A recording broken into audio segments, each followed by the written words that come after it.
Fala pessoal, tudo bem? Estamos começando mais um Grupo Lean Live e hoje o tema será sobre Lean nas emergências. Eu sou o Bruno, fundador do Grupo Lean, e hoje eu tenho o prazer de estar comigo para um bate-papo o Gustavo Schulz.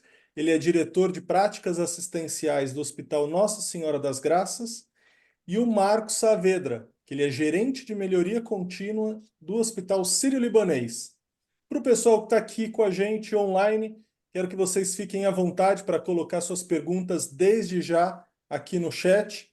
E ao longo da live eu vou direcionando aqui para os nossos convidados. Essa live ela está sendo gravada e depois ela vai ser publicada no canal do Grupo Lean lá no YouTube. Gustavo, Marco, obrigado por vocês terem aceitado o nosso convite. Obrigado por estarem aqui compartilhando um pouquinho sobre esse tema tão interessante. E, por favor, gostaríamos de conhecê-los. Marco primeiro, por favor.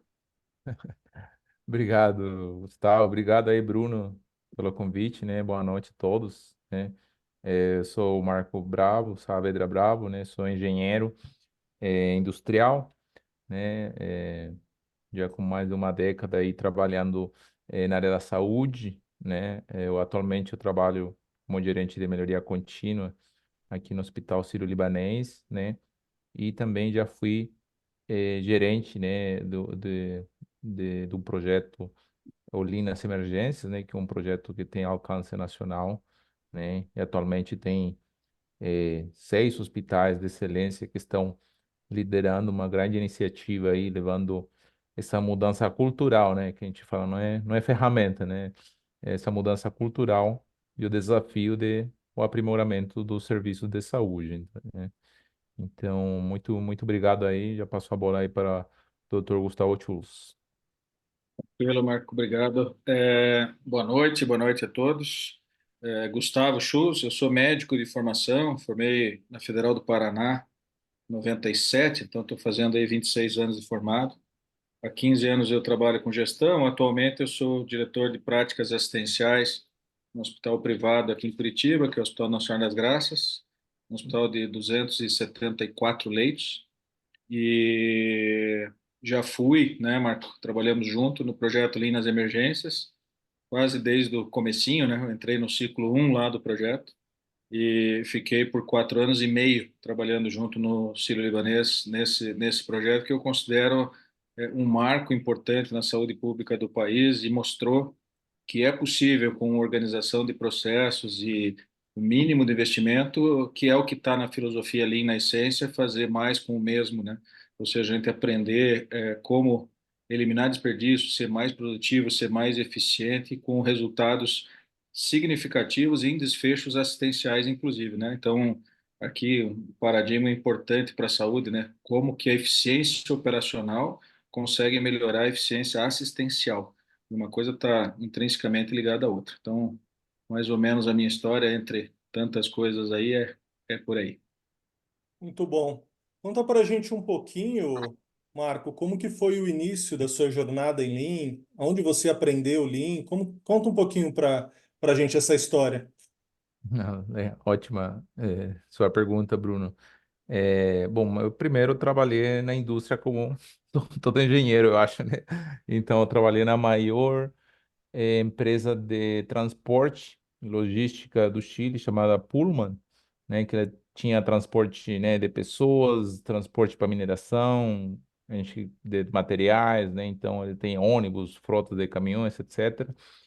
Aí eu fui um dos primeiros projetos, né, onde eu consegui, né, conhecer mais das ferramentas do sistema Toyota, trabalhar com just in time, trabalhar com esse tipo de ferramentas, né, e também acabei tive uma pequena imersão, fiz 2 projetos em hospitais lá no Chile, né, eu sou formado pulei essa parte, né? Sou chileno formado, né? Minha graduação, minha pós-graduação, minha primeira pós-graduação, tudo feito lá no Chile, né? Em gestão de operações. Aí eu tive a oportunidade, eu falo a sorte, né? De ter minha primeira imersão como engenheiro trabalhando em hospitais, né? Aí fiz projetos para reduzir o tempo porta-médico, né, reduzir tempos de permanência e aumentar a satisfação dos pacientes num hospital de grande porte, né? Não vou falar aqui o principal, mas um hospital de grande porte em Santiago, né? Um hospital de 500 leitos. E aí, por coisa da vida, eu cheguei ao Brasil trabalhando como consultor, sempre como processo, né? Numa indústria de banco, né? Então, também nada a ver. Aí entrei no Hospital Sírio-Libanês como consultor de um projeto, né, que era um piloto na época do Ministério da Saúde.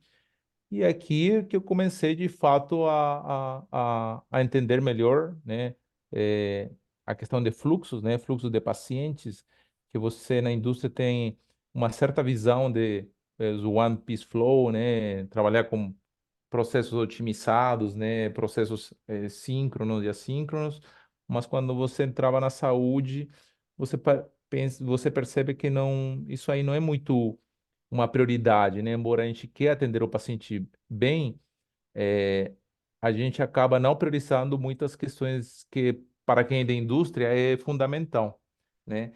E como a gente na indústria fala muito de desperdícios, eu fui enxergando que todos os desperdícios que vêm do sistema Toyota, todos eles são perfeitos para a área da saúde.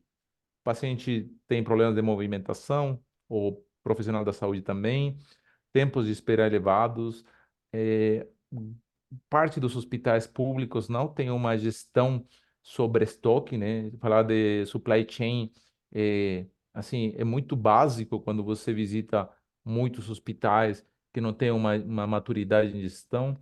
Então, a gente foi enxergando que tem um espaço gigante, e acho que até hoje, né? O Gustavo pode até falar muito, com muita mais propriedade do cenário no Brasil, mas você percebe que, de fato, tem um espaço gigante, né? E trabalhar desperdício, cara, na saúde, desperdício é o que mais a gente encontra, né? E vários desperdícios, não apenas os desperdícios que a gente conhece dos 7 desperdícios ou 8 desperdícios do Lean. A gente tem desperdícios em termos de equidade em saúde, desperdícios em termos de materiais, essa falta de conscientização faz com que os hospitais perdam muito dinheiro, né? Então, hoje minha labor aqui no hospital está sendo 100% focada na eficiência, né? Então, dessa maneira, eu trouxe minha primeira experiência e tentei linkar com a minha experiência atual, né? Então, acho que esse é um espaço, assim, fundamental. E hoje no Brasil, eu sinto que a gente já está, né, caminhando, né? Vários hospitais já trabalham com escritores de melhoria ou escritores de processo, de excelência operacional, de melhoria contínua, né? Mas tem um caminho muito desafiador ainda pela frente, né? Perfeito. Gustavo, você começou a jornada Lean com um projeto de Lean nas emergências? Ou você já tinha tocado algum outro projeto? Na verdade, estruturadamente com o projeto Lean nas Emergências, mas anteriormente já, né, nessa minha trajetória de gestão, eu assumi aqui em Curitiba, em 2012 para 2013, uma fundação municipal de saúde que na época era responsável por 1/3 da saúde pública do município, né?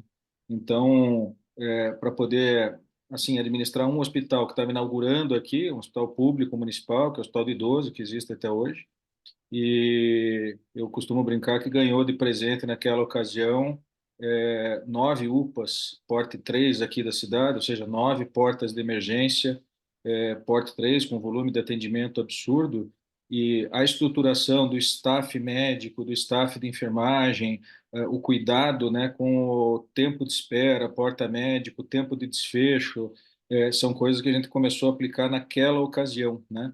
Mas posso afirmar assim de forma estruturada, a convivência, isso eu acho que é uma coisa bastante interessante da gente relatar, a convivência com os engenheiros, né, sobretudo, me tornaram um profissional de saúde melhor, né? Por incrível que pareça essa informação. Eu tenho certeza que para o engenheiro, né, Marco, a convivência com o médico também melhorou a visão do engenheiro na questão da área da saúde. Mas para o médico, né, a gente está muito acostumado a olhar a parte puramente assistencial, né? E aí a hora que você mistura esses conhecimentos, né? Trazendo exemplos que funcionaram muito bem lá na indústria e que casam, né? Como o Marco disse, o Lean não nasceu na saúde, nasceu na indústria automobilística, mas parece que foi feito, esculpido para ser utilizado na saúde. Então, ele casou muito bem essa conjugação entre engenharia, seja engenharia industrial, engenharia de produção, engenharia mecânica, mas a visão do engenheiro, né, de medir os tempos dos processos e descrever exatamente aquilo que é feito na forma de processo, me tornou com certeza absoluta, e posso dizer por mim e por vários colegas que com a gente trabalharam, um profissional melhor, né, Marco? Acho que tem a mesma impressão, né? Você tocou um ponto, doutor Gustavo, assim, fundamental. Na minha experiência no Chile, eh, trabalhando com Lean Healthcare, era eu e outros engenheiros propondo melhorias de processo. Quando a gente começou com Lean nessa emergência aqui, e aí o Elfany, que estava coordenando na época, falou de juntar médico especialista, isso, colegas, né? Isso, Bruno, isso foi assim transformador, né? Porque se você chega como engenheiro num hospital, independente se você tem outras experiências em saúde ou não, você vai chegar com método, né? Com metodologias que talvez na saúde ainda não tem a maturidade industrial que a gente tem em outros setores industriais. Mas quem sou eu para discutir com o Dr. Gustavo Schultz uma prática ou porque ele demorou num procedimento? Nem argumentos eu tenho. Então, quando o engenheiro chega, e isso para mim abriu a mente, assim, eu irei lá com ferramentas, com método científico, com PDCA, rolando folhas A3, etc. Mas quem vai discutir práticas é o doutor, é de médico com médico. Então, isso facilitou muito. E depois, muito interessante, o que o Lean faz nas nossas condutas, que você percebia depois que os médicos, como o Dr. Gustavo, já dominava até mais que a gente as ferramentas, eh, falando de ferramentas com muita propriedade e dominando, né? Porque ele acabou dominando a parte que ele foi formado, né? E que é o médico, né? Com todas essas formações, de vários anos, mas também acabou dominando todas as técnicas que a gente, né, utiliza no dia a dia. Então, assim, virou uma parceria que eu acho que ela, de fato, fez com que essa sementinha, né, o nemawashi, né, a sementinha, né, eh, da melhoria contínua ficasse e transformasse, né, muito dos hospitais, que a gente passou, né? Então, isso é realmente um bom ponto que o Gustavo comentou.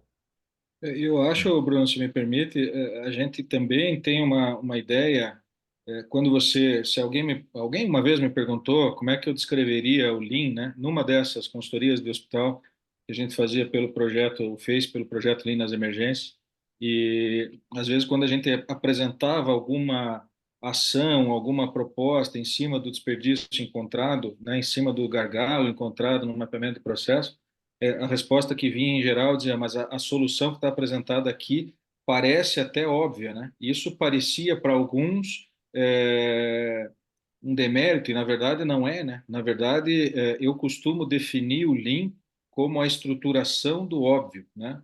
E a estruturação do óbvio não é uma coisa fácil de ser feita, né? Porque primeiro eu preciso identificar o óbvio, né? E se você não mapeia os processos, se eu não consigo dividir exatamente cada um dos processos, por acaso aqui falando no Lean nas emergências mais voltado ao pronto-socorro, mas o que a gente percebeu também ao longo do tempo é que só o pronto-socorro, obviamente, e não demora muito tempo para perceber isso, ele não é capaz de dar conta da sua demanda por si, né? Porque, óbvio, tem uma percentagem de pacientes ali no pronto-socorro que o desfecho será a alta para casa, né? E esse talvez esteja mais sobre o domínio do pronto-socorro como departamento ou comunidade, né? Vamos chamar assim. Mas eu tenho um grupo de pacientes que a decisão é internação, né? E essa internação, para que o paciente desocupe o espaço, né? E eu costumo dizer, a saída dele do leito, né? Saída de corpo ausente, né? Ou seja, não adianta simplesmente eu dizer que ele está internado e batizar ele como internado, fazer a burocracia e ele continua fisicamente no PS. Então, a saída dele do pronto-socorro para atingir o leito, né, que é o objetivo final, eu preciso fazer com que esse paciente chegue no leito definitivo, isso depende do envolvimento do hospital como um todo, né? Então, com o passar do tempo, a gente percebe que, obviamente, essa estruturação do óbvio, essa importância, né, de você medir e definir exatamente os teus processos, né?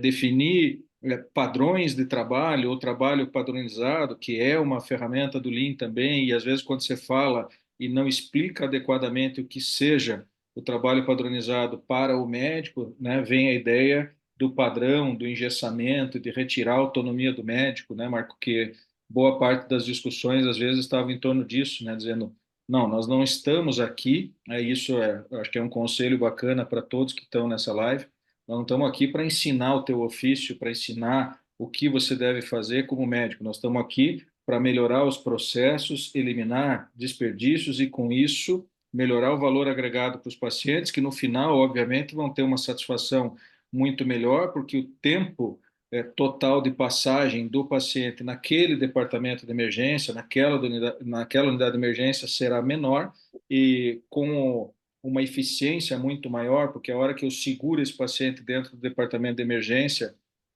com a decisão tomada de internação e eu não tenho leito para colocá-lo, esse paciente, obviamente, no conjunto de pacientes, ele suplanta a capacidade de cuidado da enfermagem.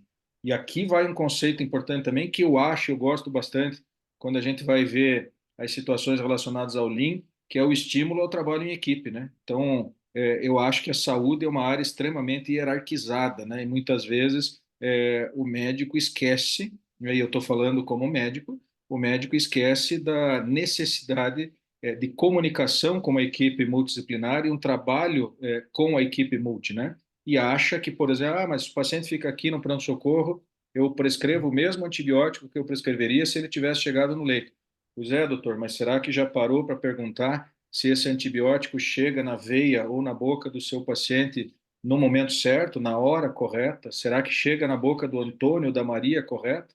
Porque a gente sabe que um ambiente de superlotação é um ambiente que propicia uma maior quantidade de eventos adversos, né? E não bastasse isso, né, Marco, a gente sempre diz, tem um autor muito conhecido, chama Peter Vicelli, ele diz que o paciente com decisão de, ele só não, está aprovado, está publicado, inclusive em trabalho, o paciente com decisão de internar que permanece mais do que 12 horas no pronto-socorro, e vou repetir, eu tomei a decisão de internar, não tenho leito para ele, ele permanece mais do que 12 horas no pronto-socorro, esse grupo de pacientes tem a mortalidade quase 2 vezes maior do que a mortalidade do paciente que chega ao leito no tempo correto, e tão perverso quanto isso, né?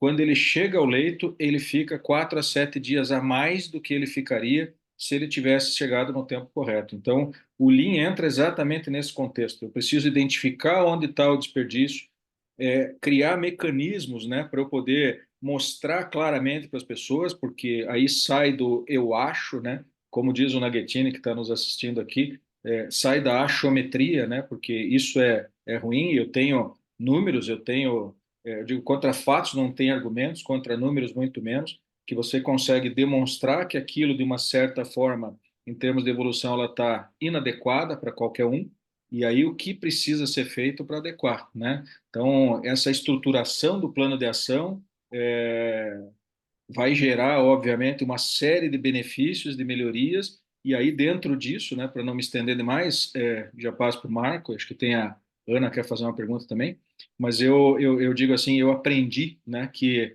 a melhoria contínua é melhor que a perfeição adiada, né? Então, muita gente não faz, não sai da inércia, né? Não dá o primeiro passo para em busca da melhoria ou critica, diz, esse não é o melhor, não é a melhor ferramenta. Bom, tá bom, se não é a melhor, então qual é a ferramenta, ou quais ferramentas você está lançando mão, né? E como o Marco bem falou lá no começo, o Lean não é um conjunto de ferramentas, né? O Lean é uma filosofia, Lean é uma cultura, né? Lean é um jeito de fazer as coisas, é um jeito de pensar e que vai beneficiar a todos. Claro que o valor está lá na ótica do cliente, na ótica do paciente, mas com certeza absoluta os trabalhadores vão ser beneficiados também, porque trabalhar num ambiente organizado, onde os processos fluem, é melhor para todo mundo, não tenho dúvida nenhuma, por isso reforço a melhoria contínua é melhor que a perfeição adiada. Muito bom. E Marcão, você falou que ia falar pouco, você e o Gustavo, ó, deram aula agora, hein? Na primeira já, cara. Eu te falei, não, sou pessoal, né, muito motivado. A gente é suspeito para falar, né, porque acho que quem trabalha na saúde, acho que os engenheiros, talvez que assistem mais, nem imaginaram, quando você entra na saúde, eu jamais tivesse imaginado, né? Queria entrar na área da saúde, né? Você pensa em melhorar processos, melhorar uma peça defeituosa do processo produtivo, reduzir perdas, né? Mas quando uma pessoa que não é formada da área da saúde percebe que através de metodologia, de cultura, né, você consegue mexer, talvez indiretamente, na vida das pessoas, isso faz com que talvez você fique, né? Eu, pelo menos, costumo falar que eu não saio da saúde mais, né? Isso fica Perfeito. muito claro, né? Tipo, meu propósito, você já tem propósito muito mais nobre até trabalhando numa organização de saúde, né? Que trabalhando apenas só para trazer, aumentar a receita de uma empresa. Não estou criticando, né? Mas sim, para mim, isso fez total sentido. Isso mudou até como eu enxergo o que eu quero deixar nesse mundo, né? Então, acho que é até tão profundo assim, né, Bruno? Perfeito. Eu gostei de vários trechos que vocês falaram, muito interessante. A gente já vai para a próxima pergunta, mas essa questão do senso comum, né, do óbvio, eu acho muito interessante, né? Eu já tive a oportunidade de fazer diversos projetos também. Eu sou engenheiro de formação também. Eu fiz diversos projetos com médicos. E no passo que a gente explica o Lean e começa a trabalhar sobre o Lean, vem exatamente essa questão que o Gustavo colocou. Poxa, é óbvio. Então, é deixar esse senso comum organizado. E aí, poxa, então não tem nenhuma novidade? Esse é o primeiro momento. Mas o segundo momento, quando você começa a se aprofundar no Lean, você começa a perceber que ele é um mundo muito maior do que aquele simples, né? Do comum, do óbvio. E aí, puxando isso, eu já queria que vocês explicassem para a gente um pouquinho sobre o que é de fato o Lean nas emergências e como que esse senso comum, esse óbvio, ele entra dentro desse projeto. Até para o pessoal que não é da área da saúde ou que não está por dentro desse projeto, seria interessante a gente ter uma definição. Marco, Boa. quer falar? Deixa eu começar, Eu eh, complemento. Gustavo, aí você continuar na narrativa. O projeto, o projeto Linas Emergências, ele nasceu de uma parceria público-privada, né? Inicialmente entre o Ministério da Saúde e o Hospital Sírio-Libanês. Isso 2016, 2017, 2017, O Círio né? foi o primeiro, Marco? O Sírio foi o Primeiro. primeiro e ele ficou trabalhando só de maneira exclusiva com esse projeto até o ano 2021, onde o Ministério pediu, né, que ele pudesse ser, né, ter mais alcance, conseguir chegar a mais hospitais, né? Aí na sequência entrou a Beneficência Portuguesa e entrou também Moinhos de Vento, né, de Porto Alegre, né? Aliás, a gente até aproveita aqui para solidarizar com nossos amigos e colegas lá do Rio Grande do Sul que estão aí passando momentos bem críticos, né? E na sequência, nesse ano, né, o Ministério agora pediu para que os 6 hospitais que são categorizados como hospitais de excelência, onde entra Albert Einstein, Hospital do Coração, Hospital Oswaldo Cruz, Beneficência Portuguesa, Moinhos de Vento e Sírio, os 6 hospitais de excelência, fossem parte, né, desse projeto que agora virou colaborativo, né, sobre Linhas Emergências. Então, começou primeiro no Sírio, depois foi para Sírio, Moinhos e BP, e agora, desde esse ano, 2024 em diante, ele virou um G6, né, que a gente chama, né, que são os 6 hospitais de excelência liderando essa iniciativa para todos os estados do Brasil, chegando em mais lugares, né, do interior do nosso Brasil, né, um país de tamanho continental, né, tendo todas as dificuldades da regionalização, da logística, né, então realmente a ideia é chegar até os lugares com mais difícil acesso, né, e ele é um projeto até que ele foi evoluindo, né, assim como o Dr. Gustavo comentou, ele inicialmente trabalhava entre aspas, a emergência, né, como o nome fala, e depois ele teve uma evolução, né, num segundo modelo, né, que a gente chamou Lean Fase 2, ou transformação nos hospitais do Lean, onde a gente entendeu, assim como numa empresa, que você precisa, né, para entender o sistema puxado, né, é, se eu quero melhorar meu pronto-socorro, eu preciso que minhas áreas internas, tipo internação, bloco cirúrgico, UTI, eles façam um sistema puxado, né? Porque como que funciona normalmente, né? É o serviço de urgência, né, o pronto atendimento, empurrando pacientes, né, para os processos intra-hospitalares, né, para as áreas de internação e assim por diante. Mas se a gente leva para o sistema Toyota, né, como deveria funcionar? As áreas deveriam puxar esses pacientes, né? Porque você olha a realidade de um pronto atendimento e costuma ser caótica, né? E aqui eu falo saúde pública e saúde suplementar, né? Lógico, tem hospitais que tem certa segurança e qualidade no atendimento, mas ainda assim a gente vê que no mundo, até no primeiro mundo, o problema da superlotação acontece, independente dos países, do desenvolvimento dos países, você vê esse problema da superlotação como algo crônico, né, no mundo, né? E aí quando a gente começa a mudar essa visão, né, que não é o pronto atendimento querendo procurar um leito, senão que são as áreas internas do hospital que estão puxando, isso já gera um sistema Lean raiz, né? Mas para isso acontecer, você precisa de muito trabalho com médicos, de muito treinamento, de primeiro disseminar e ver essa mudança, né? No pronto atendimento, né? Então a gente começa colocando a sementinha no pronto atendimento para logo ir nas áreas, outras áreas hospitalares, como é a unidade de internação, bloco cirúrgico e unidade de terapia intensiva, né? Então, acho que o projeto ele também vai tendo seus próprios Kaizen, né? Então, ele virou como um projeto, né, apenas no pronto-socorro e hoje ele já virou um projeto que tem várias entregas, né? Vários níveis, né, de serviço, né? Perfeito. Antes de seguir para a próxima pergunta, queria direcionar essa para o Dr. Gustavo, da Caroline. Acredito que um dos maiores desafios de projetos Lean é a gestão da mudança. Vocês podem falar um pouco como trabalhar este tópico e trazer as pessoas que estão no operacional como agentes e impulsionadores desta mudança? Talvez, né, Bruno? Eu até tinha lido já aqui que a Karine tinha escrito, e talvez essa seja, talvez não, né? Eu tenho certeza que essa é a principal dificuldade, né, de uma maneira geral, de qualquer projeto, né? Tanto essa a resistência que as pessoas têm à mudança, né? Eu costumo dizer, as pessoas elas não são resistentes à melhoria, né? Elas são resistentes à mudança. Só que, obviamente, para ter a melhoria precisa da mudança, por um lado. Por outro lado, as pessoas às vezes também estão cansadas de algumas propostas de mudança que não necessariamente tragam melhorias, né? E talvez aqui está o grande segredo, né? Você, a partir do momento que você tem um diagnóstico inicial da situação do hospital, a gente chamava lá no começo, né, Marco, de diagnóstico de desempenho operacional, depois agora acabou virando diagnóstico de demanda e incapacidade, né, que está com Uhum. uma sigla aí, DDC. Mas o que é isso? A gente saber ou fazer as pessoas perceberem que não é individual, não é uma caça às bruxas, não é achar quem é o médico que está prejudicando o funcionamento do pronto-socorro, quem é o enfermeiro, ou qual é a especialidade, né?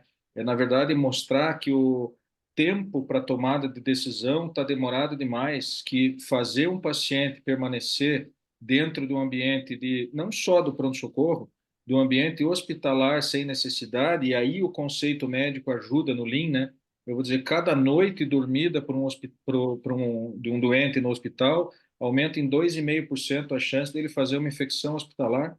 Então, se eu deixar ele 10 noites dormindo no hospital sem necessidade, eu aumento um quarto a chance dele fazer infecção, e o dia que resolver dar alta para esse paciente, eu não vou mais conseguir, porque provavelmente aquela infecção me impedirá e fará com que ele tenha que ficar mais tempo internado.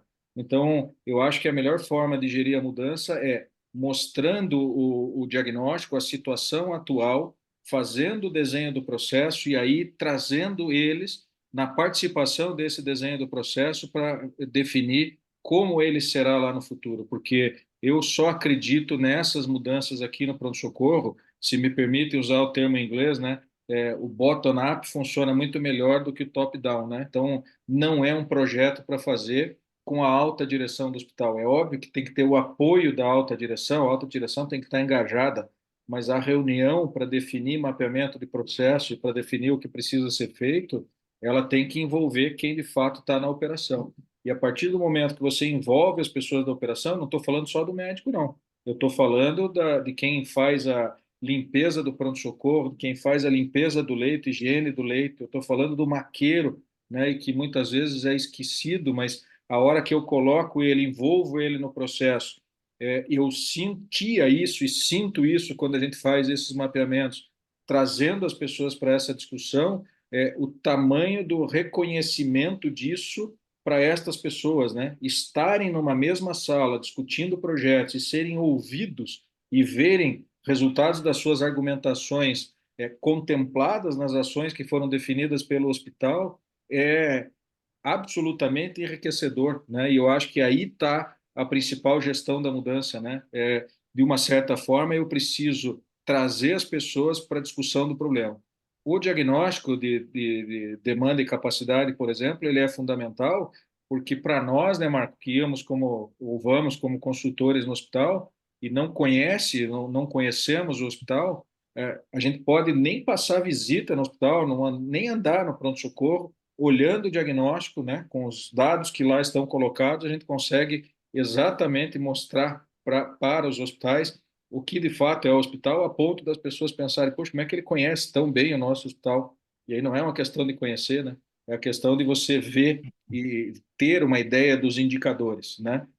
E a partir disso, construir uma ideia sobre como funciona aquele pronto-socorro e, obviamente, de tanto ver isso, as pessoas começam a pensar também de como ele poderia ser, né, no novo desenho, né, estou falando aqui de mapa de fluxo de valor, por exemplo, ou mesmo diagrama de espaguete, mas fazendo esse mapa futuro, né, qual é o hospital que eu quero construir, aonde eu quero chegar. Então, eu acho que esse é um ponto. E eu gosto muito de frases de impacto, né? Eu acho que isso ajuda muito a gestão da mudança, né? O Marco tinha certeza que eu ia falar sobre o filósofo paranaense que está radicado aí em São Paulo, Mário Sérgio Cortella, e eu sempre usava uma frase dele, né, que dizia: sempre é hora da gente fazer o melhor que a gente pode nas condições que a gente tem, enquanto não tem condições melhores para poder fazer melhor ainda, né? E aí as pessoas saem dessa inércia de reclamação, né? Porque o Mário Sérgio Cortella também diz que todo pessimista, na verdade, ele chama de vagabundo, né? É um vagabundo, é um sem vontade de fazer as coisas, né? A ponto de alguém dizer, mas escute, você falou que não ia dar certo, mas está funcionando, está dando certo, né? E o pessimista fala, espere, você vai ver que não vai dar. Por quê? Porque a pessoa prefere ficar encostada do que participar da mudança. Então, para ser objetivo na resposta, eu acho que sempre, quando a gente vai propor mudanças, né, com o método que for, do jeito que for, nós vamos ter resistência, a ponto de eu acreditar que se você propõe alguma mudança com resistência zero, reveja a mudança que você está propondo, que provavelmente ela não é boa, né? Então sempre vai gerar resistência. Só que tem aquela turma, vamos dizer, dos 5% que são sempre contra, né? Como diz lá na terra do Marco, ai governo, sou contra, né? Então são contra tudo, qualquer coisa que seja capaz de você planejar ou projetar, eles vão ser contra. E existe aqueles 5% que vão tocar tudo para frente e sempre vão topar tudo que você quiser fazer, mas tem um meio aí de 90% das pessoas que vão para lá ou para cá, depende da capacidade de convencimento de um ou de outro 5%. Então, a gente tem que mostrar para as pessoas em quais dos 5% elas querem pertencer, né? Daqueles que vão trazer a mudança e vão trazer a melhoria, ou naquele que vai ficar como sempre foi, porque afinal de contas sempre foi assim, por que que nós vamos mudar, né? Então, essa talvez seja o grande desafio. Muito bom, hein? Marcão, puxando essa questão que o Gustavo falou sobre o serviço, né? Vamos falar um pouquinho sobre pirâmide invertida, né? A liderança servidora.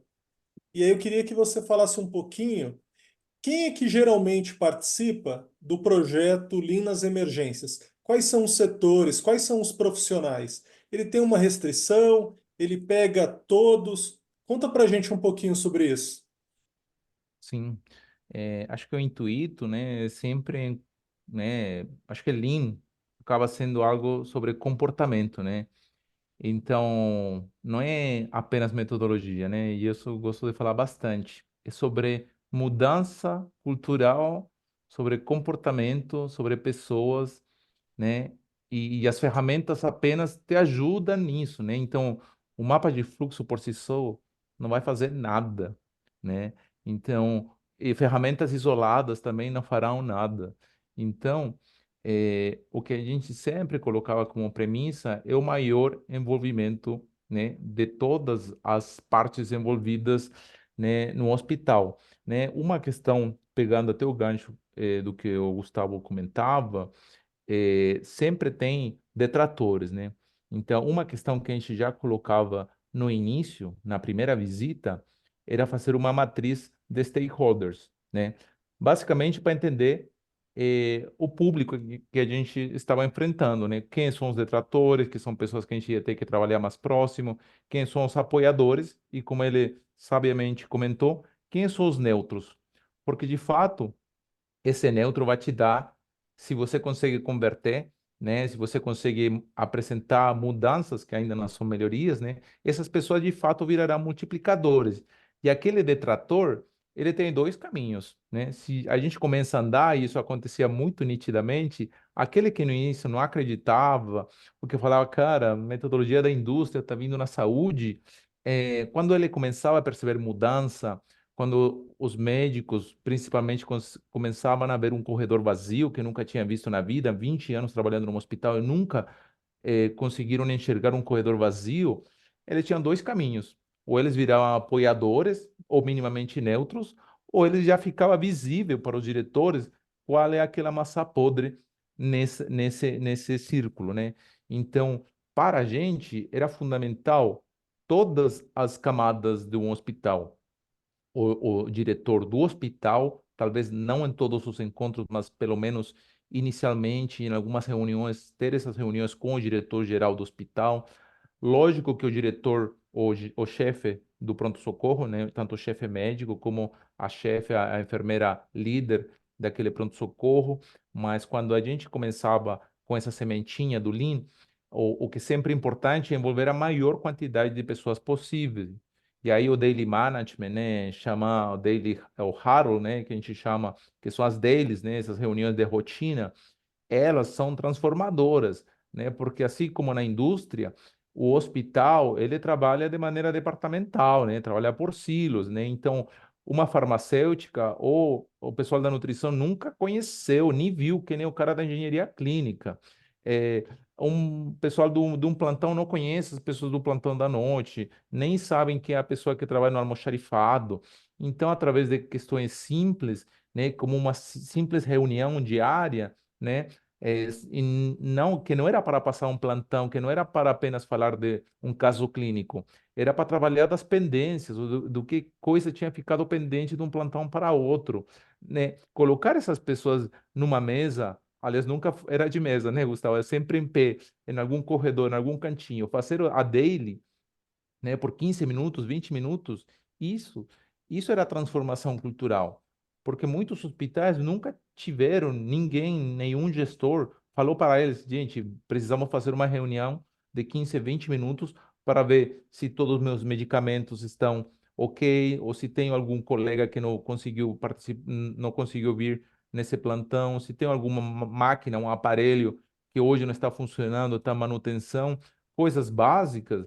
Os hospitais não têm essa prática, né? Então, com a parte comunicacional, que é sempre um desafio, né? A gente conseguia reverter, né? De maneira nítida, na minha visão, né? Muitos dos cenários que a gente passava, né? E pensando que a gente está falando de hospitais 100% SUS, né? E em todos os estados do Brasil, né? Lógico, tem SUS diferentes no Brasil, mas ainda assim a gente conseguia essas mudanças através do envolvimento das pessoas e de ferramentas poderosas, né, como é uma ferramenta de gestão diária, né? E Marco, Todos os profissionais participando, desde o primeiro momento, Sim, sim, todos os todos, profissionais, sim. sem todos. exceção. Há alguma reunião, um kickoff para explicar para o pessoal o projeto? Ah, sim, se quiser responder, Gustavo. Eu até ia comentar aqui, até antes da tua pergunta, só para terminar o que o Marco estava comentando ali, a gente também não pode esquecer que muitas vezes tem razões nem tão confessáveis, às vezes, para que a mudança não aconteça, né? Então, eu estou dizendo isso Verdade. de forma até eufêmica e tal, mas talvez se eu conseguisse traduzir isso numa frase, eu ia dizer, a incompetência, ela se esconde atrás do caos. Não só a incompetência, tá? Mas a incompetência se esconde atrás do caos. Então, às vezes, algumas pessoas se beneficiam do caos, né? Porque a sua incompetência, a sua falta de vontade de trabalhar, ela está escondida naquele caos, né? E muitas vezes a complicação é culpa do sistema e não minha, né? Porque o sistema, afinal de contas, está desorganizado e eu contribuo muitas vezes para a desorganização do sistema, justamente para que a minha incompetência não se torne aparente, né? Então, isso nós temos que aprender a lidar também, de uma certa forma, identificar essas situações e comendo igual sopa quente, né? A gente vai comendo pela beirada e com isso vai fazendo com que o projeto ande e os resultados eles vão vindo, né?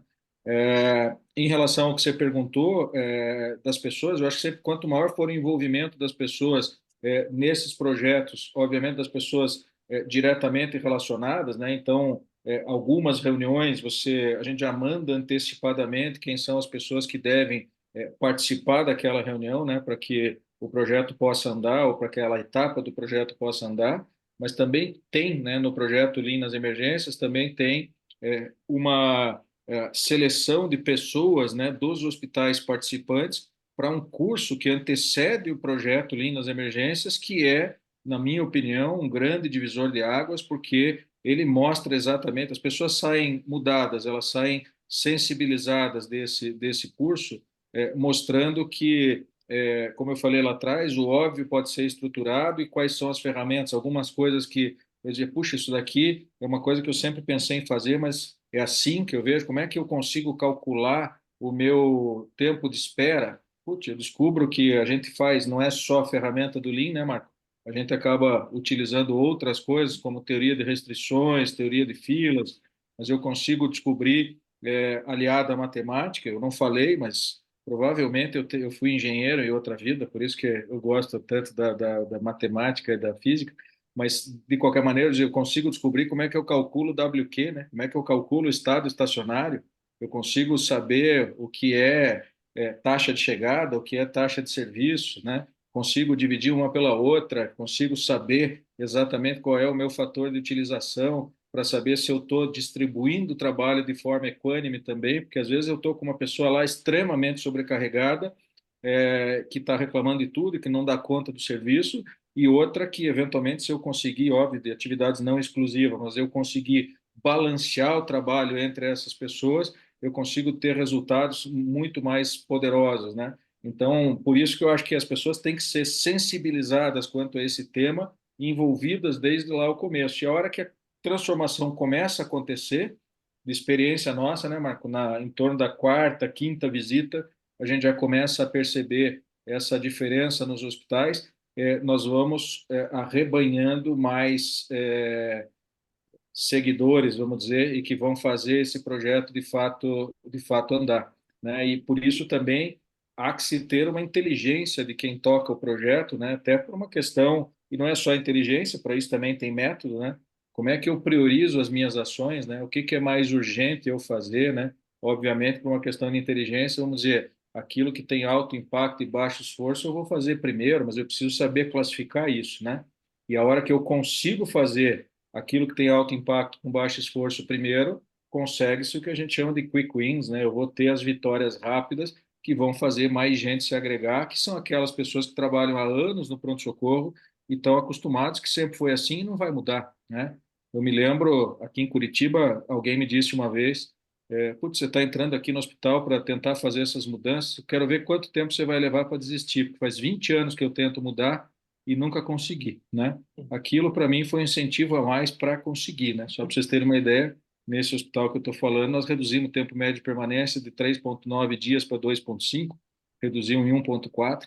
O pico das altas saiu das 14 horas e veio entre 9 e 10 da manhã.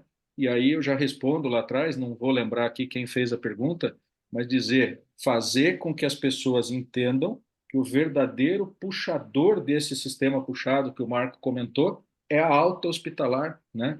E aí eu recomendo para quem está aqui nessa live assistir um filme do NHS, o NHS, né, o SUS lá do Reino Unido, que chama The Last Thousand Days, né, os últimos 1000 dias, né. E aí essa é uma reflexão que a gente convida todos a fazer, principalmente profissionais da saúde. Se a gente sabidamente soubesse que temos apenas 1000 dias de vida, quantos desses a gente estaria disposto a passar dentro do hospital? Em geral, quando a gente faz essa pergunta para os profissionais, a resposta é nenhum, né? E aí, logo em seguida, eu complemento. Se a gente não está disposto a passar nenhum, por que que a gente procrastina a alta dos nossos pacientes? O paciente não deve ficar nem um minuto a mais, nem um minuto a menos do estritamente necessário. Então, eu preciso fazer tudo de forma mais rápida, mais ágil, com menos desperdício, para poder devolver esse paciente com o melhor desfecho assistencial possível para o convívio dos seus familiares. Se isso não é Lean, eu não sei o que é. Por isso que eu falei que o Lean foi lá da indústria automobilística, né? E a gente reverencia Taishi Ono lá, né? Que idealizou tudo isso lá atrás, mas casa muito bem para a saúde, com o perdão do Taishi Ono. Quer dizer, ele foi muito é, perspicaz, né? Na estruturação deste óbvio que nós falamos lá atrás e que, como o Bruno bem comentou, a partir de um determinado momento ele passa a não ser tão óbvio, que você vê a complexidade que tem por trás de tudo isso, porque uma coisa é encadeada na outra, né? Então você não consegue fazer uma coisa aqui isolada da outra, como as pessoas dizem, mas vocês estão comparando coisas que são incomparáveis, né? A produção no hospital não é igual a uma esteira de produção. Não é em termos, né? Porque eu consigo aplicar conceitos, como o Marco falou, de One Piece Flow, por exemplo, de fluxo contínuo, dentro da saúde, sem dúvida nenhuma. Eu consigo aplicar os 7 ou 8 desperdícios lá do Lean perfeitamente dentro da saúde, identificá-los e eliminá-los, ou pelo menos reduzi-los, né? Então, são várias coisas lá do conceito original do TPS, né? Que é o Toyota Production System, que a gente consegue colocar para dentro da área da saúde sem dúvida nenhuma. E aqui um conselho para o profissional da saúde: se apropriem desses conceitos, né? Porque às vezes tem algum, não é só da saúde, né? Vários profissionais, aprender de orelhada é ruim, né? A gente vai ter que ir lá ler para saber o que que foi na origem, qual é a ideia, aonde estava o racional daquilo, por que que aquilo foi criado, né? E como é que a gente chega naquelas conclusões. Eu acho que isso faz um diferencial gigantesco. E aí a gente sai do PS e vai entrar lá para dentro do hospital. Vou dizer, nós vamos ter que dar alta para poder criar um sistema puxado, tirar o paciente da UTI, liberar o leito da UTI, porque o paciente do PS possa chegar nesse leito da UTI de forma tempestiva, ficar o menos tempo, o menor tempo necessário, criando vaga para que o outro paciente chegue, né? Então, vou citar aqui, Marco, mas eu ocupo hoje a diretoria de práticas assistenciais no hospital aqui. A diretora de práticas assistenciais do hospital do Albert Einstein é a Cláudia La Selva, que é uma enfermeira que eu tenho uma grande admiração por ela, né?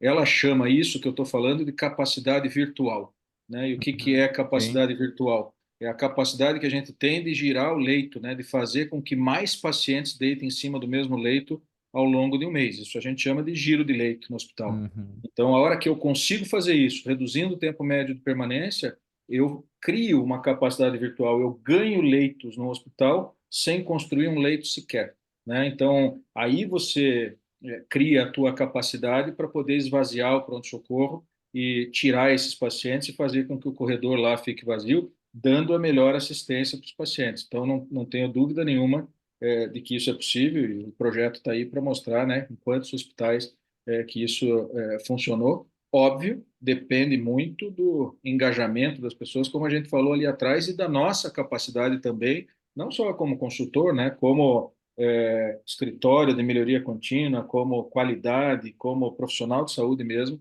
engajar os pacientes e arrebanhar aqueles 90% para o lado da força do bem, né, que eu costumo dizer, né? Então, eu queria só, antes de passar para vocês aí, dizer, eu não posso deixar de falar dois mantras, né, que a gente criou no projeto Lean nas Emergências, né? O primeiro, PS não interna, né? Então esse conceito de que paciente é internado no PS é falso, né? PS não interna, PS não foi criado para isso. A decisão de internar, o paciente precisa ir para o leito, né? Esse é o primeiro mantra.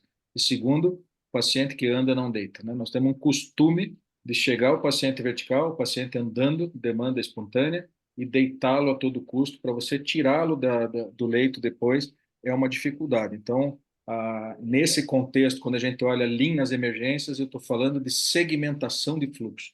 Eu não posso misturar o paciente menos complexo com o mais complexo, que com certeza absoluta, esse menos complexo vai levar o tempo maior, similar ao do mais complexo, para ter o seu desfecho determinado. Então, a segmentação de fluxo é um dos conceitos basilares desse projeto, né, Marco? Porque Lean é sobre fluxo, né? E saúde, o que mais tem são fluxos, né? A pandemia que fala sobre isso, né? Tipo, segregação de fluxo na pandemia foi fundamental. E a gente teve um papel bem importante também, porque a gente soube, né, trabalhar a segregação de fluxos dos pacientes, segregação de fluxos das famílias, segregação de fluxos dos próprios profissionais, né? Então, a gente esquece essa parte do fluxo, né? Mas até nisso, o Lean é perfeito para a saúde, né? Que o Lean fala de fluxo, a saúde o que mais tem são diversos tipos de fluxo, né? Tanto que o próprio Virginia Mason Institute, que é um modelo americano que a gente estuda bastante, ele define os 8 fluxos da área da saúde, né? Então, coloca o fluxo do paciente, o fluxo das famílias, o fluxo dos fornecedores, os fluxos dos médicos, os fluxos da farmácia, dos equipamentos, e o último fluxo, Bruno, adivinha qual é? O fluxo da engenharia de processos, né? Então, eles realmente entenderam, e acho que é um modelo talvez dos mais antigos e dos pioneiros de colocar Lean na saúde, que foi nos Estados Unidos, né? Eles definiram um próprio modelo, né, nossa casa da Toyota, eles migraram nela, adaptaram ela com foco na assistência, na qualidade e na melhoria de processos assistenciais, né? Então, quando você olha o modelo Virginia Mason, que aliás eu utilizei ele para desenvolver o método aqui no próprio Sírio, ele é para mim uma das referências, embora tenha outros hospitais como o John Hopkins, Cleveland Clinic, Mayo Clinic, Intermountain Healthcare e outros americanos que também foram nessa pegada. Então, assim, a gente falou América Latina, Brasil, tem uma longa jornada e os americanos já têm minimamente uns 20 anos, né, de utilização de Lean no setor hospitalar, né? Muito bom. Eu coloquei como live, mas está mais como uma aula, hein? Muito conteúdo bom, hein, gente? Oxi, e não é nada, Excelente, cara. Né, né, excelente. Gustavo? A gente poderia Ó, vamos ficar lá. A Ixi, gente aí. já está dá uns 3 dias de conversa aí. O Marco é falador, viu? Cada corte aqui Eu dessa live tô... vai ter 30 minutos, o corte. Ó, vamos lá. A pergunta que o Matheus tinha colocado a respeito de sistema puxado e tal, vocês acabaram respondendo, né? Então eu vou pedir para vocês, até para a gente conseguir cobrir aqui as outras perguntas, a gente tentar fazer, cada um responde uma pergunta num tempo razoável para que a gente consiga cumprir aqui o horário, né? Então vamos lá. A próxima aqui é da Kelly. Então vai para ti, Marco. Vocês já implantaram o projeto em algum hospital escola, onde atuam diversos professores de diversas especialidades? Se sim, quais foram os desafios? Como lidaram com os feudos, que são os donos dos espaços, para implantar a produção puxada? Eu acho que todos os hospitais têm aquela questão feudal, né? Isso é cultural também, e não precisa ser hospital escola, né? Mas de fato, Kelly, a gente passou e o projeto continua, né, trabalhando em hospitais filantrópicos, santas casas, hospitais universitários, e o desafio muitas vezes é o mesmo, né? Mas a gente tem, quando a gente pegar os hospitais, escola, hospitais universitários, a gente percebia que muitas das práticas médicas, né, o residente, o médico residente, ele muitas vezes, talvez por falta de experiência, por falta de segurança, ele acabava pedindo tudo para o paciente, né, muitos exames que a gente não, talvez o paciente nem precisava, né, aí a gente criava alguns kits, né, algumas soluções de pacote de exames, né, então a gente já tinha algumas soluções meias que prontas, né, para quando a gente passava por hospitais e escolas, mas até os leitos, né, cada andar tem o chefe, né, da especialidade, né, e a gente fazia muito essa aproximação de fato do médico, né, então o médico consultor do próprio Linas Emergência, ou seja, um Gustavo Schultz da vida, né, ele chegava lá com propriedade para mostrar que não é uma ferramenta que vai mudar e que a gente precisa do envolvimento do corpo clínico presente para de fato conseguir a mudança acontecer, né? Ou senão a gente acabava forçando e trabalhando demais apenas na área do pronto atendimento, mas o hospital não conseguia se envolver.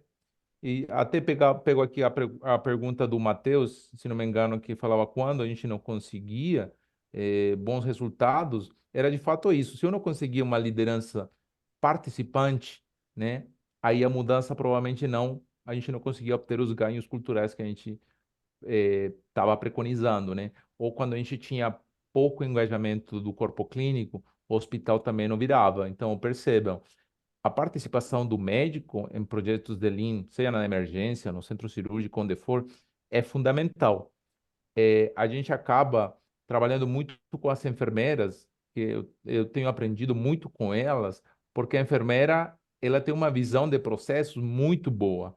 O médico, assim como o Gustavo, que é um cirurgião, ele quer resolver a dor específica, ele é muito pontual, muito objetivo, né? A enfermeira tem uma visão do cuidado inteiro, de ponta a ponta. Então, a gente fala dos end-to-end, né? Processo de ponta a ponta. É a enfermeira. Então, assim, com a enfermeira, a gente acaba tocando muitas mais entregas, discussão de indicadores, discussão de como mapear tal processo, né? E o médico acabava, né, sendo, para o médico, você acabava direcionando muito mais, né, as soluções ou as mudanças que a gente precisava, né, dele, né? Mas a questão feudal, ela é típica, são anos e anos, né, de história de hospitais muito antigos aqui no Brasil, que essa mudança não vem de um dia para outro, né?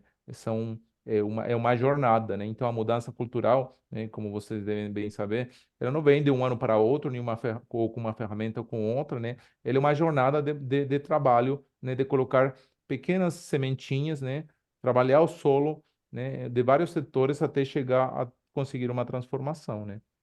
Muito bom.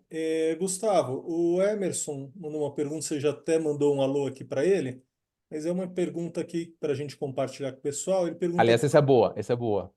Gustavo, gostaria que você evidenciasse o poder da gestão à vista dentro do processo de gestão de boas práticas do Lean. E depois ele complementa aqui, falando em gestão à vista, seria interessante você mencionar aquela passagem na qual você busca encontrar o poder dessa prática junto ao seu filho. O Emerson colocou ali meu filho de 8 anos. Você vê como o tempo passa, né, Emerson? Meu filho já está fazendo 13, né? Então, aí ficou mais fácil aqui. O que a gente diz assim, porque essa questão da gestão visual, né? A gente sempre tem escutado isso com bastante frequência. Até hoje de manhã, por acaso, eu estava comentando com o diretor de TI do hospital. Eu estava falando, na verdade, o novo petróleo é o dado, né? Eu acho até mais aprofundado que o novo petróleo é a informação, ou seja, é a análise do dado, né? É o que a gente faz. Claro que eu preciso do dado para ter análise, mas o dado por si não quer dizer nada. Eu preciso analisá-lo para poder embasar uma tomada de decisão. E quanto mais rápido eu tiver isso para poder ter a tomada de decisão de forma tempestiva, melhor, né? Então, a gente sempre fala, homenageando o nosso amigo Adriano Fernandes, né, Marco? A questão da caixa de ovo lá, né? Você botar Uhum. 24 ovos dentro de uma cesta e eu tirar dois lá de dentro sem te disser quantos tinham, você vai ter a informação do que lá ficaram 22, mas você vai ter que contar ovo por ovo. Agora, se eu pegar uma caixa de 24 e tirar dois, eu bato o olho lá e sei que tem só 22, né? Ou seja, a velocidade em que eu tenho acesso ao dado é muito maior, o que me permite ter ações mais rápidas e, consequentemente, também a tomada de ação vai gerar, obviamente, um encurtamento do tempo de permanência desses pacientes, quer seja no pronto-socorro, quer seja no hospital. Então, eu digo, é tão importante essa questão da gestão à vista que eu falava, ela tem que ser tão clara e tão objetiva que uma criança de 8 anos, quando bate o olho lá, ela sabe o que está pior, né? Então, se eu coloco lá cores, né? Posso usar Kanban, posso usar Andon, né? Seja a ferramenta que a gente for utilizar, mas eu coloco lá coisas, ó, isso aqui está muito vermelho, vermelho está ruim, né? Então, esse lado aqui está ruim, o verdinho aqui está bom. Então, uma criança de 8 anos batendo o olho lá, ela vai conseguir perceber que aquele que está muito vermelho precisaria ter uma ação, por exemplo. Então, isso é que eu chamo um pouco de estruturação do óbvio, né? E eu queria reforçar um pouco também o que o Marco falou, e eu acho que a gente precisa valorizar cada vez mais a enfermagem, né? Eu estou vendo aqui nessa live a Luana que a enfermeira que trabalha comigo hoje no hospital aqui em Curitiba está aqui na live, ela é enfermeira-chefe do nosso pronto atendimento, e ela já me ouviu falar isso e vai ouvir novamente.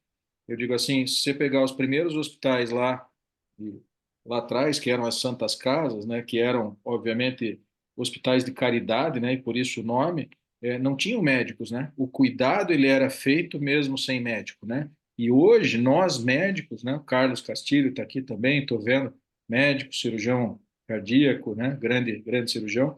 Quer dizer, nós vamos ter que cada vez mais valorizar o trabalho da enfermagem, não a ponto de transformar a enfermagem no que o médico achou ou acha que é em termos de hierarquia dentro do hospital, mas dar de fato o valor que elas têm, a ponto de eu dizer assim, se você tirar hoje todos os médicos de dentro do hospital, o hospital continua existindo, porque ele não perde a capacidade de dar o cuidado, porque quem dá o cuidado de fato para o doente é a enfermagem, né? A enfermagem está 24 horas por dia dentro do hospital, o médico não está. Agora, se eu tirar a enfermagem de dentro do hospital, pode fechar as portas do hospital, ele deixará de existir. Então, nesse ponto, eu digo isso. Quando eu era diretor da Fundação Municipal de Saúde, eu reuni uma vez todos os funcionários lá e dizia assim, esse negócio de hierarquia, ele tem, obviamente, na decisão e no controle do que fazer com o doente, que é próprio de cada profissão, né? Mas se você tirar o diretor-geral, o CEO de um determinado hospital e ele ficar uma semana fora viajando, que acontece com uma certa frequência, e não contar para os funcionários que ele está viajando, talvez eles nem percebam a tua falta. Mas se eu tirar o pessoal da limpeza uma semana, todo mundo vai perceber a falta, né? Então, é óbvio, né? Eu estou dizendo isso porque a gente precisa, o trabalho em equipe é fundamental e a gestão à vista, fazendo gancho, passa a ser fundamental porque ela empodera todas as equipes, né? A gestão, ela não tem que ser do domínio de uma determinada profissão, né? Como quase que eu escondo o dado que eu não quero contar ele para ninguém. Eu costumo dizer, eu não falei no começo da live, mas eu sou professor universitário, dou aula na Faculdade de Medicina, numa disciplina de gestão em saúde, né? Ter uma disciplina de gestão para a faculdade de medicina já é um baita de um avanço, né? E eu costumo brincar às vezes que a faculdade de enfermagem agora precisa avançar e ter uma disciplina de adivinhação, porque às vezes a enfermeira é obrigada a adivinhar o que o médico quer, porque ele não conta, né? Então, se a gente tiver essa capacidade de perceber que a gestão visual, a comunicação e o trabalho em equipe são fundamentais, eu acho que a gente tem grandes avanços dentro dos hospitais, né? E foge o Bruno e Marco, eu não quero me alongar nisso, porque se eu falar desse indicador, o Marco já sabe até qual é que eu vou falar, a gente fica uns 3 dias conversando, mas a gente foge daquela máxima aqui, que também não é verdadeira para o PS, tamanho não é documento, né? Porque, às vezes, eu digo, quanto maior o espaço, ou quanto maiores os espaços, maiores são as nossas responsabilidades, porque a gente tem que usá-los muito bem, porque de uma certa forma eu sempre digo que paciente é que nem oxigênio, não pode ver um espaço vazio que ocupa. Então, se você aumentar muito o tamanho do teu pronto-socorro, talvez, e quase com certeza, para não dizer com certeza, você vai aumentar o tamanho do teu problema se você não organizar os processos antes. E por isso que a gente gosta de uma fórmula que é o fator de utilização do leito, né? É multiplicar lá o número de admissões diárias pelo tempo médio de permanência e dividir pelo número de leitos operacionais.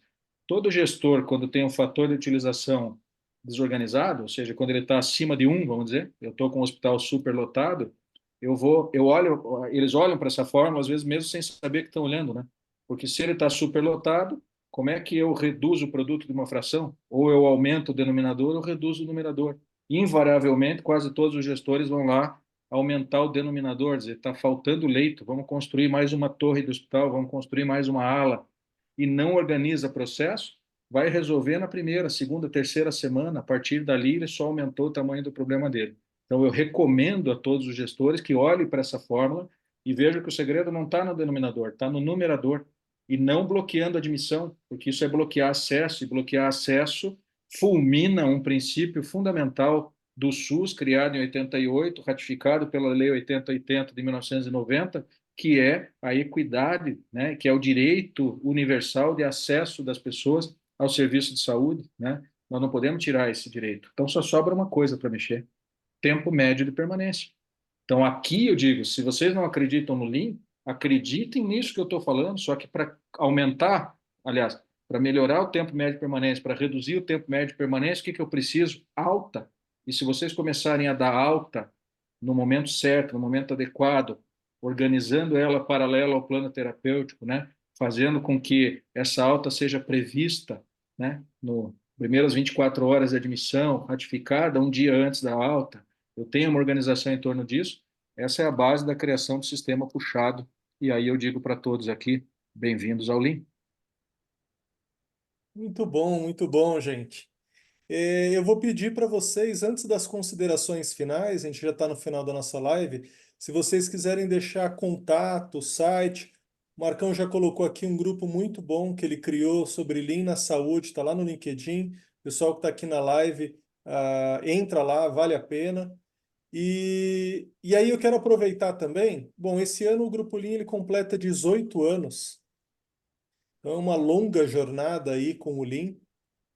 E o Grupo Lean, para quem não conhece, é uma empresa de consultoria, treinamentos e congressos para difundir o Lean pelo Brasil.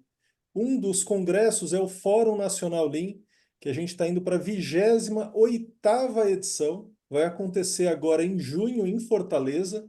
E é um evento que ele procura agregar todos os setores da economia que estão falando sobre Lean. Então, para o pessoal aqui que está participando da live, quer ir, quer um cupom de desconto, deixei meus contatos aqui. E já puxando um gancho e um convite, na sequência de Fortaleza, a gente vai para São Paulo, onde o Marco vai estar lá com a gente vai ter um painel dedicado para a Lean na Saúde, e na sequência, por coincidência, a gente vai estar em Curitiba. E Opa, aí eu já queria deixar aqui o convite para o Gustavo para estar com a gente, compartilhar um pouquinho sobre o case. Com certeza vai ser extremamente interessante. Pessoal, queria colocar então para vocês considerações finais. Estou vendo que vocês já colocaram aqui os dados para contato. Fiquem à vontade. Perfeito.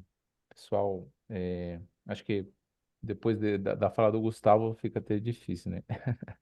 Mas acho que o momento atual, né, da saúde, a gente não tem uma solução específica, como vocês perceberam, né? Então, é, não ali nas emergências, em qualquer tipo de projeto voltado para a saúde, né, em qualquer hospital, a gente precisa de um mix de ferramentas e soluções, né? Então, acho que a questão cultural que foi bem comentada nesse fórum é fundamental, trabalhar com pessoas, utilizar diversas ferramentas. Acho que um grande erro é tentar fazer copia e cola, né? Cada área, cada setor tem dores diferentes, então a gente precisa de fato entender primeiro, né, qual é o cenário, né, inicial e real de cada setor para logo, né, conseguir fazer uma transformação, né? Uma questão bem interessante é aquela questão, e acho que um erro de gestão que foi comentado pelo Gustavo, é achar que aumentar, expandir capacidade gera uma solução.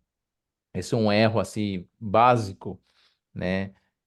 E o segundo, que eu acho mais interessante ainda, e a gente escuta isso direto, é que a gente não se apaixona pelo problema e só pensa na solução.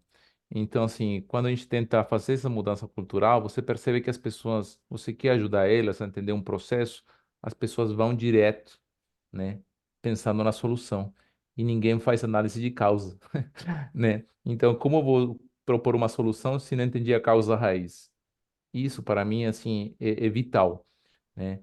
Essa, na minha visão, humilde visão, é a única maneira de a gente conseguir ser soft com as pessoas, né? Sendo hard com os processos. Se não tem um processo bem definido, se não tem um processo bem estruturado, se não tem um trabalho padronizado, eu vou continuar colocando o dedo no gestor, na pessoa, no fulano, no ciclano.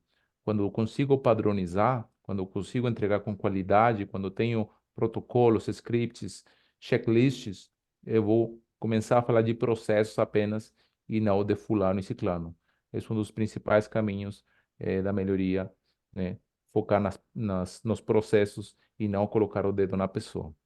Obrigado aí pelo espaço também e aí deixei meus contatos, tá, pessoal? Obrigado ao Gustavo e ao Bruno também pelo momento aqui muito rico, né? Gustavo, considerações finais? eu queria. Quantos dias tem, Bruno? rapidinho. Eu queria Para agradecer, perdão, eu queria agradecer primeiro o privilégio da amizade do Marco, o convite, Bruno, que você me fez para estar aqui hoje. É nítido, eu quero crer, a paixão que a gente tem por esse assunto, né? Porque é mais do que uma questão de acreditar, é uma questão de você perceber que nós não estamos falando de estética de hospitais, nós não estamos falando de estética de pronto-socorro, né?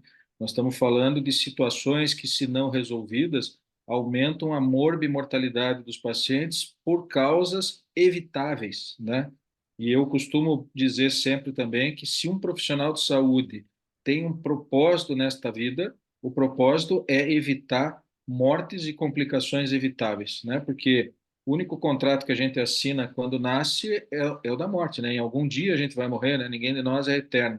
Mas as mortes evitáveis, nós podemos ter uma participação intensa sobre elas, obviamente, porque eu permito muitas vezes, como acontecia comigo como cirurgião, acontece ainda, né? Que eu não deixei de operar, menos, mas ainda opero, de pacientes, às vezes, que a gente julgava que talvez não tivesse muito tempo de vida pela frente.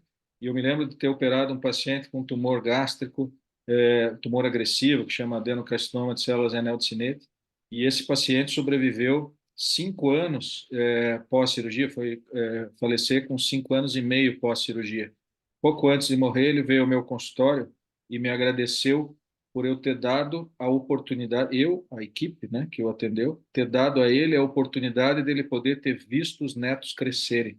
Então, o tamanho da importância que a gente tem na vida das pessoas que a gente toca, muitas vezes nós mesmos não conseguimos mensurar, né?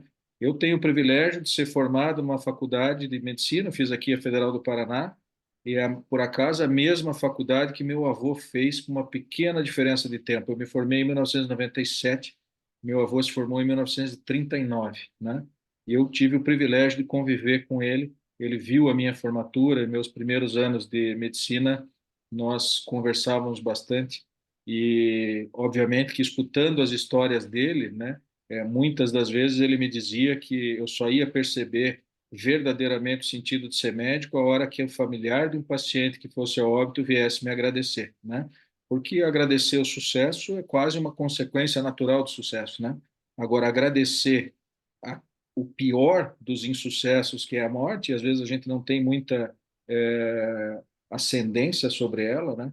Nesses casos aqui, aí nós vamos entender verdadeiramente o que é ser médico, e eu posso traduzir aqui o que é ser profissional de saúde, ou mais, o que é ser engenheiro, né, Marco, trabalhando na área da saúde, e por que que a área da saúde é tão apaixonante. Então, a hora que a gente vê que esse conjunto de ferramentas permite a gente fazer melhor o nosso trabalho e convencer as pessoas, na minha humilde opinião, eu acho que as pessoas estão morrendo muito mais inadvertidamente pelo desconhecimento de processos do que por desconhecimento de fisiopatologia das doenças. Então, eu recomendo a todos os profissionais de saúde que estudassem melhor uma forma de melhorar os seus processos. Não deixasse, obviamente, estudar a fisiopatologia das doenças, porque ela é importante, a capacidade técnica é fundamental, mas entender que um processo mal desenhado, um paciente mal conduzido, um paciente que fica tempo indevido num determinado ambiente, né? E mesmo dentro do hospital, né? Mais tempo que ele precisa ou mais tempo na UTI do que de fato ele precisa, nós estamos causando mais mal do que bem para ele e talvez ele esteja padecendo muito mais dessa desorganização de processos do que do desconhecimento das doenças, como eu falei, né? Então a gente precisa unir forças, né? Aprender verdadeiramente a trabalhar em equipe e talvez dar uma olhada para outros segmentos, né, que lidam com situações parecidas com a gente, para não ser redundante aqui, tem a aviação, né, que ao longo do tempo, do 14 bis para cá, se tornou uma atividade ultra segura. Por certo, coisas foram feitas para que se tornasse ultra segura, então nós precisamos olhar para eles, né? O que esse checklist que o Marco citou é uma das coisas, né? Talvez seja mais fácil convencer o piloto do avião, que se o avião cair, ele vai para o saco também, né? Então, do médico não, mas eu posso garantir que cada paciente que o médico perde e que poderia esta morte ter sido de alguma forma evitada, ele morre aos poucos também, né? Encurta, eu não sei em quanto, né? Acho que varia de médico para médico o nosso tempo de vida também, né? Isso vale para todo mundo que de alguma forma toca a vida desses pacientes. Assim como a gente deveria olhar para os hotéis também, né? Os hotéis já perceberam há muito tempo que precisa de uma diferença entre o check-in e o check-out, né? O check-out é feito até o meio-dia, o check-in a partir das 2 ou das 3 da tarde, porque existem processos de bastidores, setup do quarto para que o novo hóspede possa deitar lá. O hospital também tem isso, né? Então, trabalho em equipe, saber qual é a importância de tocar a vida de uma pessoa e quanto isso representa para cada um, e saber que a gente precisa, no projeto Lindas Emergências, e é uma coisa que eu divido com todos, fazer dois setores do hospital se conversarem com medidas de tempo diferentes, porque a medida de tempo da enfermaria é uma, a medida de tempo do PS é outra. A enfermaria lida com dias, né? E o PS lida com minutos. Um dia na enfermaria são 1.440 minutos no PS, né? Em 1.440 minutos, muita coisa pode acontecer e deve acontecer. Então, a hora que alguém disser, ah, mas é só um dia. Não, são 1.440 minutos. Obrigado, pessoal. Excelente, excelente live. Quero agradecer novamente a vocês. E bom, a gente está, essa é a 46ª live do Grupo Lean Live, 46ª, né? Um dos fatores importantíssimos que a live é boa, quando a gente ultrapassa o tempo, chega no final e o pessoal está aqui, ó, o pessoal não sai. Então, meus parabéns novamente, Gustavo, Marco, excelente aula, muito conhecimento compartilhado. Depois, para o pessoal, compartilhem essa live para todas as pessoas que não estiveram presentes. Obrigado, pessoal, que esteve ao vivo aqui com a gente e até a próxima. Tchau, gente. Um abraço. Grande abraço. Tchau, pessoal. Um abraço. Tchau, tchau.